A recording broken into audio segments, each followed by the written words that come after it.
Los voy a poner en silencio.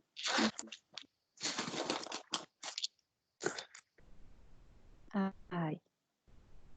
Entonces, habíamos quedado en la evolución del apego. Bueno, el desarrollo del apego transita por 4 fases.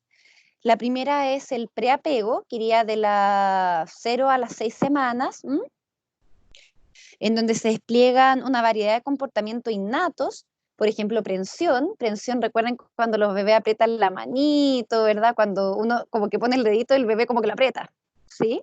Mirada, sonrisa, llanto, acercan a los infantes a sus cuidadores, pues. Los infantes pueden reconocer el olor y la voz del cuidador, ¿sí? Porque recuerden que entre las 0 y 6 semanas como que el sentido visual todavía no está muy desarrollado, pues. Le cuesta como distinguir al comienzo como en términos visuales, pero sí logra identificar a sus cuidadores a través del olor. ¿Mm? Y la voz, ¿sí? Entonces diríamos que como el sentido del olfato y el auditivo son uno de los primeros que se desarrollan. ¿Mm? O sea, más que se desarrollen, son uno de los primeros que alcanzan como cierta fineza en el momento como de poder identificar, ¿verdad?, a quién pertenece este olor o a quién no. Ya de las 6 semanas a los 8 meses se habla de apego en proceso, donde los infantes responden en forma diferencial, familiar o al cuidador, ¿verdad?, y a un extraño, ¿sí? Entonces ya diríamos que a partir de la 6ª semana eh, el bebé puede distinguir quién es el principal cuidador y quién es un extraño.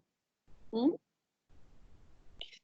Bueno, a medida que se involucran en interacción cara a cara y que experimentan alivio del estrés, recuerden que cuando el bebé necesita algo es una situación de estrés, ¿sí? Por ejemplo, el hambre. El hambre no es como que uno, no, es como que se aprieta la guatita, ¿verdad? Empieza como incluso a molestar un poco. Entonces, todas las necesidades, en algún punto, si se dejan pasar mucho rato, se vuelven como que aumenta el estrés, ¿sí? La tensión que genera esa necesidad. Recordemos que en un primer momento las necesidades son biológicas, pero que en un segundo momento también las necesidades van a ser afectivas, ¿sí? Bueno, los infantes van aprendiendo que sus propias acciones afectan el comportamiento de las personas que los rodean. Este es un gran saber que van a desarrollar los bebés. Se van a dar cuenta que en esta fase, ¿verdad?, de apego en proceso, que lo que hagan tiene como repercusiones en el medio, ¿sí? Entonces, por ejemplo, ahí acusan recibo, por ejemplo, que si lloro, mi mamá viene, como que se vuelven un poquito como conscientes de esto. Comienzan a desarrollar una expectativa de que el cuidador responderá cuando ellos se lo señalan. Ya desde los, bueno, 6, 8 meses hasta los 18, 24 meses, ¿sí? Es decir, como entre el año y medio y los 2 años, la ansiedad de separación aparece de forma universal.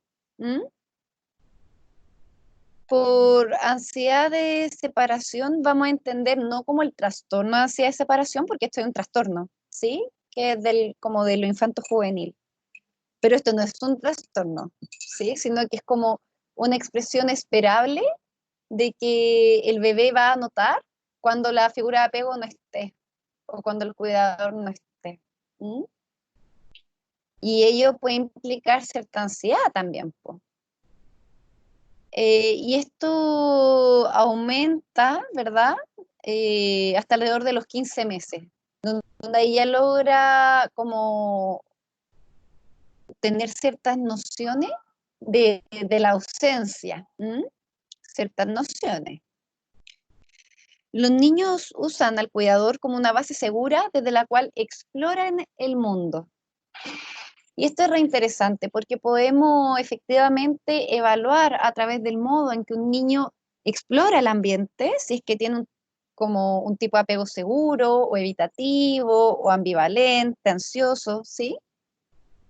Porque en algún punto, por ejemplo, hay niños que, no sé, yo creo que a ustedes les ha tocado ver, ¿verdad? Niños que me imagino como un cumpleaños, ¿sí? Y ya lleno de niñitos y niños, por ejemplo, que chuta, van y juegan al tiro con otros niños. Y es como que el cuidador se olvida, ¿sí? Hay otros niños que primero están con el cuidador un ratito, se van integrando y después vuelven al cuidador. Hay niños que están pegados al cuidador todo el rato, ¿sí? Entonces ahí uno empieza a distinguir como primero modos de apego. ¿M? Ya de los 2 años en adelante se habla de relación recíproca, ¿sí? Eh, en donde la capacidad de representación, donde el lenguaje, van a permitir a los preescolares comprender las separaciones y también predecir los reencuentros. ¿Mm? Entonces, esta es una etapa propicia para que el niño o la niña comprenda que si la mamá va al baño, se toma una ducha, no es que la mamá desaparece, no es que no lo quiera, ¿verdad? Hay niños o niñas que se ponen muy, se angustian mucho y que esto es como, mamá, ya, pues sale, y le toca la puerta, ¿sí?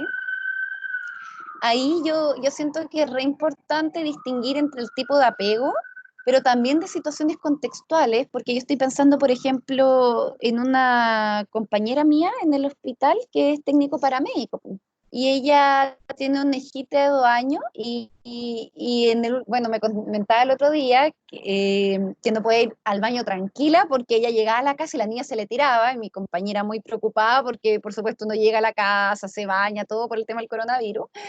Y ella como, hija, espérate. Y se iba a bañar mi compañera y la hija todo el rato, pero mamá. Y claro, no es que la niña tenga, oh, tiene un apego ansioso, sino es que hay factores como contextuales que también influyen en las manifestaciones conductuales de los niños y de las niñas. ¿M? Y creo que eso es como un área que también tenemos que considerar en la evaluación.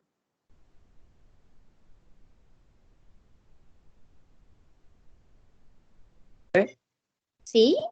En algún tipo de apego, así como muy grande, puede pasar como de apego a algún tipo de dependencia emocional de parte de los padres hacia los niños, Es que me perdí un poquito. No sé si estás preguntando por el lado de los niños o por el lado de los padres. como de A los ver, lados de los padres, po. ya, dame un ejemplo. Como por ejemplo cuando el padre ya, por tanto apego que tiene con el hijo, pongamos de los 2 años hacia adelante, Ya. eh, no quieren tampoco salir a trabajar o dejar al niño con alguien o de repente no, por ser muy sobreprotectores quizás, pero mi pregunta es que si puede llegar a ser como una dependencia emocional, causa de que el padre no quiera que el hijo tenga como un tipo de libertad o de crecimiento o de autonomía. Oye, ¿quién es el que me está haciendo esta pregunta? Bastián líder, o sea, Bastián, profe, sí, me llama mucho la atención la pregunta, está muy buena, ¿sí? Porque, bueno, primero que todo hacer un alcance técnico y recuerda que no hablamos como ni de mucho apego ni de poco apego, ¿sí? ok, Hablamos de apego y tipos de apego, ¿ya? Como sí, para ok. hacer esa puntuación. Pero es muy interesante tu pregunta porque efectivamente pasa harto, por ejemplo, les voy a poner un ejemplo, que uno ve, no sé, me ha pasado, por ejemplo, trabajando con adolescentes que todavía duermen con los papás y los papás se quejan. Hoy este cabro, esta cabra que no nos deja tranquilo y se va y se mete a la cama de nosotros, ¿sí? No nos deja espacio de intimidad. Y después uno va explorando con los papás y aparecen un montón como de fantasías de los padres. Fantasías vinculadas como, no sé, por ejemplo, es que va a dormir mejor con nosotros, ¿sí? O yo, no sé, por ejemplo, pasamos tan poco tiempo con ella o con él que preferimos que duerma con nosotros. Entonces ahí uno se da cuenta que, por ejemplo, temas tales como el dejar que el niño tenga su propia pieza, ¿verdad? O sea, su propia camita, que se pueda ir para otro lado, pasa más por la ansiedad de los padres que por la ansiedad del niño. ¿Mm? Y eso es súper importante poder distinguirlo a nivel vincular, sí, con mucho cariño, con mucho respeto, ¿verdad? Pero cuando los padres logran darse cuenta que era más necesidad de ellos que del niño es súper interesante, porque al fin y al cabo es como cómo ellos están regulando la ansiedad que les genera, por ejemplo, que el niño duerma en otra cama y no con ellos. ¿Mm? Mm, ¿Sí? Entonces, ok. en ese sentido, claro, pues, o sea, mira, y a mí me pasa, Bastián, yo soy como bien respetuosa con las palabras como dependencia emocional, porque si bien se ocupan mucho como en el día a día o cuando, no sé, pues en revistas de psicología, ¿sí? Yo soy Sí, una fiel convencida de que todos dependemos emocionalmente, ¿m? Justamente porque somos seres como sociales, ¿m? Pero o sea, y de hecho, el ideal de aspirar a una autonomía, una independencia, yo pienso que es como un ideal medio autístico, ¿verdad? Es como yo sola, no dependo de nadie. Pucha, la verdad es que yo prefiero llamar el tránsito desde la dependencia absoluta, que es como el niño o la niña dependiendo absolutamente de los cuidadores, a una dependencia relativa, ¿sí? En donde uno puede depender de otros, pero de forma relativa, po, ¿sí? No tengo que estar con mi mamá pegada para yo poder estar tranquila, evocar algo de ella para yo sentirme en calma en momentos de estrés, ¿sí? Y a mí me gusta mucho esa concepción como de la dependencia relativa, como más que aspirar como un ideal de autonomía, de este sujeto como neoliberal que, wow, como puede hacer todo por sí mismo y solo y no depende de nadie, no, pues, ¿verdad? Y bueno, me fui un poquito por otro lado, ¿sí? Pero la dependencia emocional, uno entonces podría pensar, no es necesariamente como algo, o sea, algo negativo, el punto es como qué tanto se depende, ¿verdad? Como si yo, por ejemplo, no sé, tuve un mal día en la pega, ¿m? Y justo, no sé, no, disculpen, otro ejemplo. Yo todos los días, no sé, o cada media hora tengo que llamar a mi pareja, oye, ¿cómo estás? Oye, estoy angustiado, oye, no sé qué, ¿sí? Ahí es como, al parecer, estoy dependiendo como que pasa como a devolverse un poquito como a la dependencia absoluta, ¿sí? Ya no de los cuidados básicos, pero sí en términos afectivos, ¿m? ¿Sí? mm, ok. No sé si respondí tu Profesora, pregunta, Bastián. Sí, profe, sí. Sí, Sí, ya, súper. profesora, Dígame, Stephanie. profesora, le quería hacer como un alcance. Como qué opinión tiene usted en cuanto porque a lo de, por ejemplo, cuando las mamás están amamantando, cuando los niños están amamantando, dan pecho, como que Ajá. lo que sugieren los médicos es como, por ejemplo, que como que no sé si lo mejor, pero como que lo que está bien es darle como pecho hasta el año. Y como que Ya. ahora último igual salió como, no sé si teoría, pero como que ahí influye, o sea, entra lo del apego, que dicen que hasta los 3 años, que uno igual le puede dar pecho a su bebé hasta como los 3 años, porque forma como mayores lazos de apego y eso. ¿Qué, Eh, qué, qué, qué opinión hay ahí con respecto a eso, profe? Oye, Stephanie, tremendo tema. Sí, sí, súper. Mira, en lo personal, yo creo que para mí la salud, más que la normalidad, tiene que ver con todo en la medida justa, ¿sí? Entonces, yo ahí, mi postura es como, efectivamente, ahora con esto que hemos pasado de apego, ¿verdad? Entendemos que el amamantar es una parte fundamental, ¿verdad? En el apego, ¿sí? De hecho, recuerden el olor de la leche, o sea, no lo recuerdan ustedes, pero en sus propias vidas, pero el olor de la leche, la textura, ¿sí? Todo eso que tiene que ver con el bonding, ¿verdad? Que habíamos hablado juega un papel súper importante en el apego. ¿M? Pero claro, ahí hay que interrogarse, Stephanie. Yo soy amiga del caso a caso, ¿sí? Ah, Entonces yo claro. ahí me preguntaría, por ejemplo, si una mamá que amamanta a su hijo hasta los 4 años, me pregunto yo si, si la mamá lo está haciendo como por algo que es como que la angustia a ella, el poder destetarlo, ¿sí? Claro. Y ojo, no es que no se viva sin angustia, uno no quiere que las personas no se contacten con sus emociones, ¿sí? Pero el punto es que a veces desde la angustia, de la ansiedad, si no la mentalizamos, si no acusamos recibo de ella, ¿sí? Podemos hacer cosas que creemos que es por el otro, pero en verdad son para nosotros, ¿cachai? Como el ejemplo que di de la cama, de la separación de cama. Entonces, Sí, yo ahí creo que es muy importante al momento del destete, por supuesto hay que hacer una preparación, el destete para una madre implica también el deseo, ¿verdad?, de poder tener un espacio para ella, porque bien sabemos que las madres también son mujeres, y cuando me refiero a mujeres me refiero a la amplia, al amplio espectro que implica ser mujer, ¿verdad? Desde, no sé, la parte laboral, desde la parte ocupacional, desde, no sé, que me quiera sentar a ver una serie tranquila, sola, ¿cachai? Es como, Claro que o quiera igual estar con mi pareja. que de alguna manera igual dar pecho es como, bueno, mirándolo desde alguna forma es como un poco esclavizante igual. O sea, yo al menos lo veo como igual un poco, Sí, pues. claro. Oigan, ¿me esperan un segundito? Sí, En un segundito.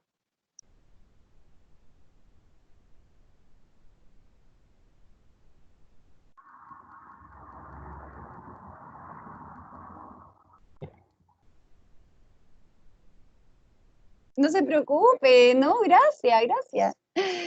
Ya, eso, Stephanie. Entonces, yo más que decir como, mira, la edad ideal es a los 2 años, como que iría analizando, como tú dices, yo creo que tú eres, o sea, como que expresas muy bien como lo que pasa en la maternidad. Por supuesto que dar pecho es muy esclavizante, ¿sí? O lo puede ser en mayor o menor medida. Entonces habría que ver como en qué momento está la mamá, qué es lo que necesita, y también qué necesita el hijo, y ahí se va ajustando, ¿sí? sí. Yo creo que ahí se va ajustando, es como, y de hecho uno sugiere que la mamá, como el acompañamiento a que la mamá pueda preparar el terreno para el destete, ¿sí? Claro.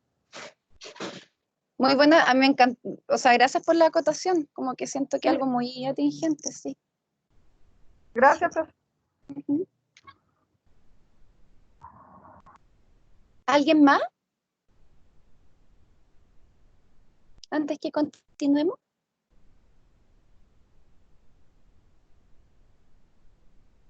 A mí por eso me encanta este tema del apego, como que tengo la impresión que da para tanto, da para muchas cosas el tema del apego, es muy interesante. Mm. Bueno, sigamos con el modelo operativo interno. Eh, eh, ¿Alguien quiere decir algo? Veo que... ah, ya. Lo voy a silenciar. Bueno, es una representación interna del vínculo madre o padre con el hijo o la hija. ¿Mm? Entonces, estas primeras interacciones se van internalizando, es decir, las vamos haciendo nuestras. ¿Mm? Se quedan con nosotros. ¿Qué implican? Implican un conjunto de expectativas acerca de la, miren esto, de la disponibilidad de las figuras de apego. Uno ya va viendo qué tan disponible está la mamá, qué tan disponible está el papá, cómo responden a mi desregulación o cómo responden a mi emocionalidad o lo que yo necesito, ¿sí? Entonces no es solamente esta representación del vínculo, sino también como qué espero, como la expectativa, lo que yo más o menos me imagino que va a responder el otro. ¿Mm? Entonces, por ejemplo, y uno lo puede ver con adultos, ¿verdad? Que hay adultos que piensan que, por ejemplo, que chuta, que si cuento un problema, los voy a atiborrar y se van a alejar de mí. Yo creo que lo han escuchado, ¿verdad? Así como, no, yo prefiero no contar mis problemas porque, pucha, los cuento y yo siento como que la gente se aleja. En verdad eso es como, no es necesariamente así, pero es la experiencia que tiene la persona, ¿verdad? ¿Mm? Y va a marcar un modo de funcionamiento con el otro, ¿sí? A tender quizá a guardarse más las cosas, a no expresarlas. ¿Mm? Eh, o también, por ejemplo, gente que no le expresa porque le da mucho temor la reacción del otro, por ejemplo, que el otro reaccione con rabia. ¿Mm? Como habíamos dicho antes, con abandono, con rabia, oye, ¿cómo se te ocurre pensar o sentir eso? ¿Sí? Y eso es muy interesante cuando uno trabaja con los pacientes, el tema de los límites. Yo encuentro que el tema de los límites es un trabajo bien bonito porque el límite, el poder decir que no, ¿verdad? El poder decir que sí, no tiene que ver tanto con el otro, sino que tiene que ver más con uno. Así como, oye, como con el temor a que el otro te rechace, ¿sí? Así como, oye, no me gusta esto. Chuta, uno eso no se lo guarda, ¿sí? Para no incomodar, para no sé qué. Pero en general cuando uno trabaja tema de límites, de la puesta en límites con el otro, chuta, uno intenta como que la persona se contacte con sus necesidades y que pueda transmitirlas y que vea que en la realidad no pasa nada tan terrible. Eso es muy interesante, es como, a mí algo que me gusta mucho de la adultez es que yo siento uno, por ejemplo, uno no escoge a los papás, ¿verdad? Lo sabemos, pero en nuestra vida adulta sí escogemos las personas que queremos como al lado de nosotros o de nosotras, ¿sí? Profe, Bueno, dígame. habla Daniel.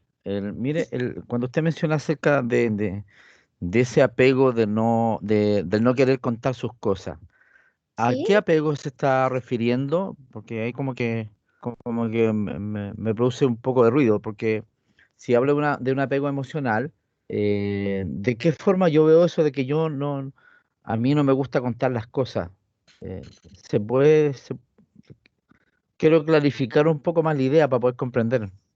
Sí, lo que pasa es que todavía no hemos revisado tipos de apego.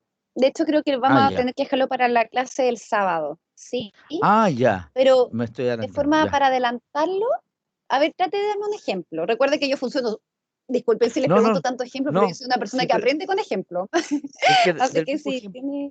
¿Mm? Sí, es que del mismo ejemplo que usted menciona acerca de alguien que no quiere contar sus cosas, y estamos hablando un poco acerca del apego, ¿a qué se está refiriendo con eso? No sé si me descolgué un poco o me desconcentré, pero no sé a qué se refería usted. Mm, que Discúlpeme. no se preocupe, que justamente por el tipo de apego, por la Ujú. respuesta que da el cuidador, se va formando esto que se llama modelo operativo interno, ¿sí? ¿Ya? Es decir, que yo Sí. voy representando cómo la gente responde ante mi emoción o ante mi afecto. Entonces, como que Per- yo traspaso lo que aprendí en las primeras interacciones con mis cuidadores, lo traspaso a mi vida adulta. ¿Mm? Ah, ya, perfecto, ahora sí. Ya, listo, le agradezco, muchas gracias. Ajá, Ya, gracias. está bien, está bien. Eh, ¿Alguien más que, que tenga otra duda, otro comentario? Sí, yo, profe Stephanie. Dígame.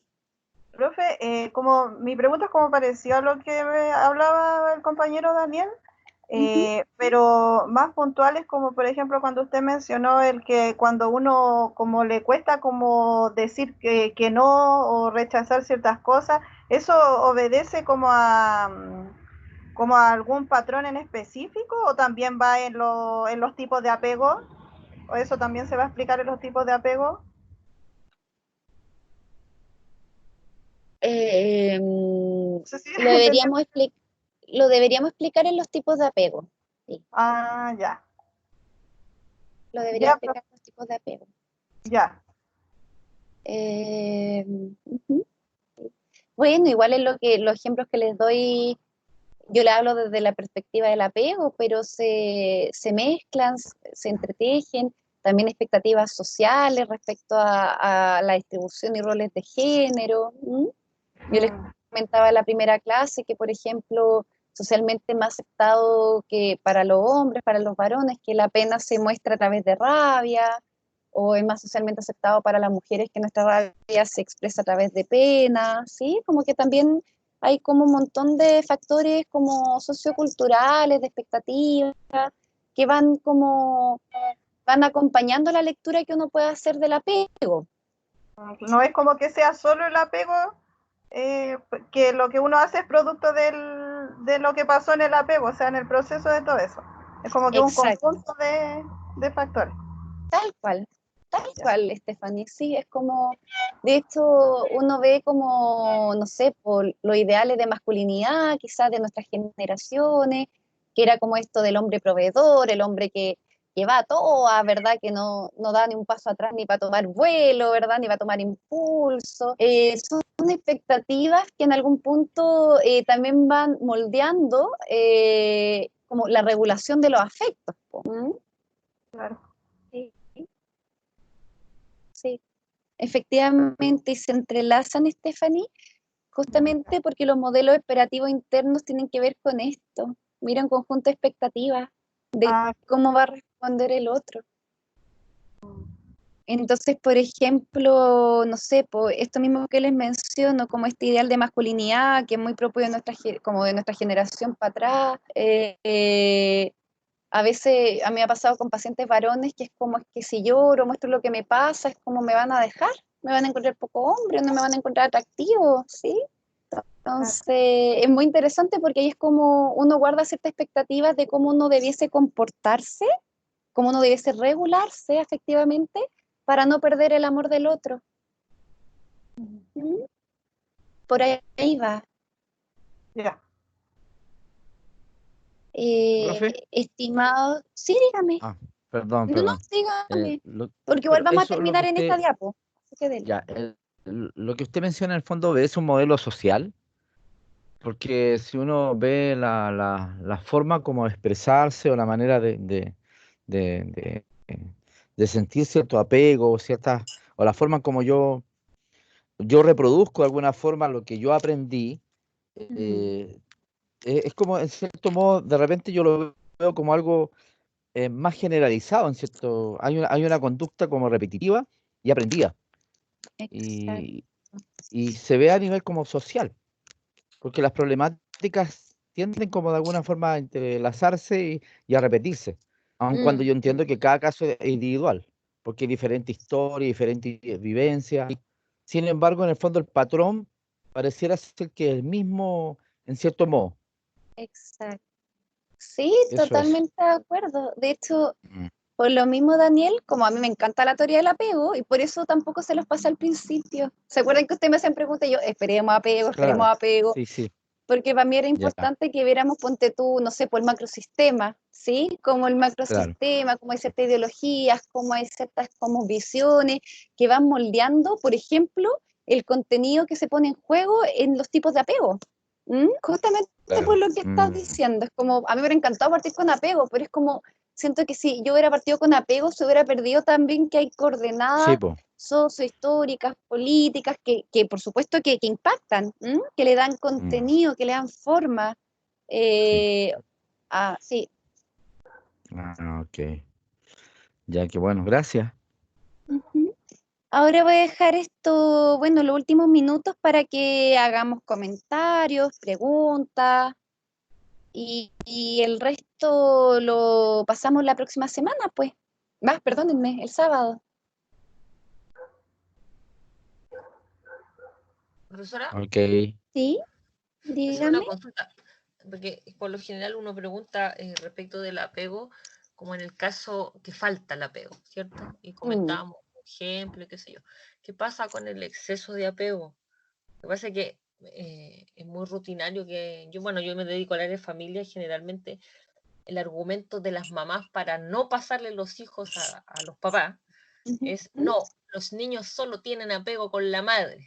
Y pasa mucho que en las demandas o en las contestaciones los ¿ya? colegas colocan eso. Ahora, para mí no tiene ni una base psicológica, científica, de hecho siempre lo rebativo, porque no, para mí no tiene lógica. Ajá. Pero se cita mucho eso, que es como que los niños siempre tienen solo apego con la madre. Entonces, ¿qué pasa cuando, yo por lo que estamos viendo no es así, pues, o sea, el tema es con ambos padres, o con el cuidador, o el entorno que lo protege, pero ¿qué pasa con este exceso de apego? Cuando es solo que solo yo doy esto y el niño solo tiene apego conmigo, cuando se hace prolongado, digamos, en el tiempo. Antes de responderte, Angélica, quiero preguntarte tu postura. Me interesa conocerla. Cuéntame un poquito, ¿cuál es No, tu yo creo postura que al respecto? los niños necesitan estar con ambos padres, o incluso a buena crianza o apego producen a veces los abuelos.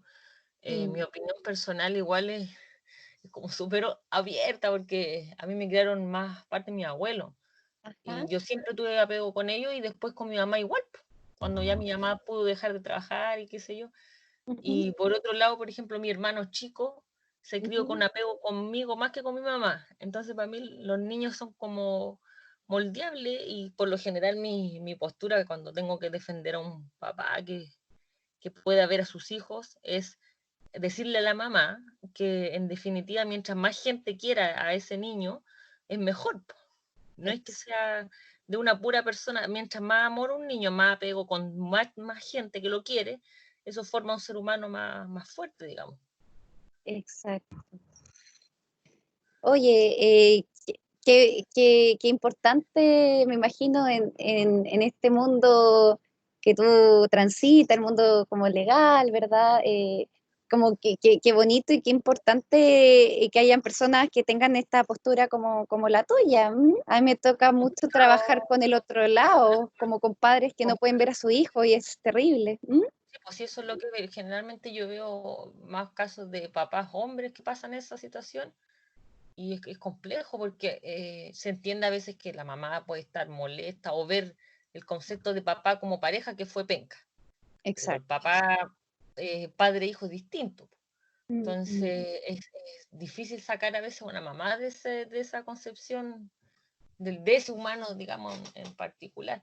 Pero yo he visto, al menos en mi experiencia personal también, que uno hace daño cuando uno le da como que el apego es mío con el niño y de nadie más.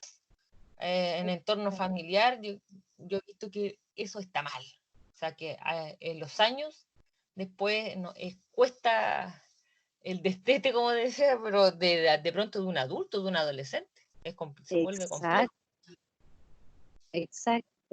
O sea, el tema que han hablado todos, la Stephanie, el Daniel, ahora la Angélica, da para un café conversado para largo, ¿sí? Es como, son temas como súper actuales, súper interesantes. Yo lo que primero te respondería, Angélica, creo que uno, o sea, desde la disciplina de uno no entiende que las personas hablan como, no sé, por ejemplo, las mamás que te has tocado escuchar o los papás que hablan como desde lo que uno entiende de apego, ¿sí? De lo que se entiende comúnmente, ¿sí? Entonces voy a hacer algunas precisiones como más técnicas respecto al apego.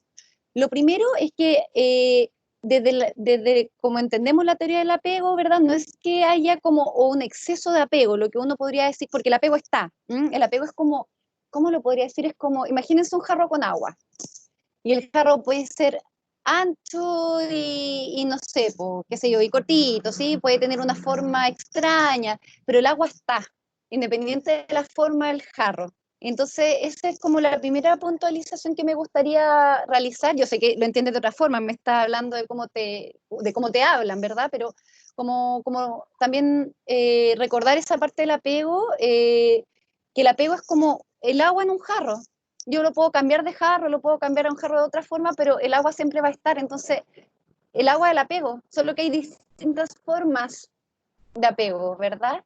Entonces, bueno, puntualizar eso. En segundo lugar, ahí yo situaría también como cuando tú mencionabas, Angélica, ¿verdad? Como la creencia que pueden tener ciertas madres, ciertos padres respecto a el niño va a estar mejor conmigo, ¿sí? Hay uno, en un trabajo más clínico, uno podría preguntarse y preguntarse con ese papá o con esa mamá como a qué, o sea, esa necesidad responde necesariamente a la necesidad del niño o a la necesidad de la madre o del padre, ¿sí? Eh, y tal como tú señalas, yo creo que por eso da para largo ese tema, porque yo creo que cuando las personas se separan y hay hijito entre medio, hay dos tipos de duelo que se juegan al mismo tiempo. Y tú lo mencionaste de una forma bien clara, ¿sí? Que es como pareja puede haber sido penca, ya, o yo fui penca, qué sé yo.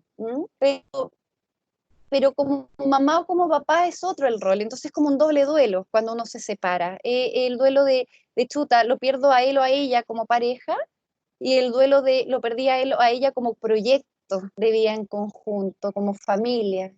Y eso es complicado y hay personas, hay hombres, mujeres que se le hace muy difícil poder diferenciar ambos duelos, ¿sí? Como poder decir, no porque haya sido penca como pareja, quiere decir que va a ser penca como papá. Y de hecho lo que uno trabaja con las pacientes, con los pacientes, es como poder evidenciar, ¿verdad? Que efectivamente como papá y como mamá tiene la expareja bastante buenos recursos, ¿sí? Estamos hablando en ese caso en particular, como eh, entonces, claro, yo creo que ahí es complejo porque se entremezclan los duelos, ¿sí? Eso, no sé si... Transmití claridad con mis respuestas. Sí, está bien, profe. Súper. Súper. Ya pues, siendo las 9:15, vamos a dejar la clase hasta acá. Yo voy a intentar, la verdad es que estoy bien cansada, hoy día fue un día bien intenso.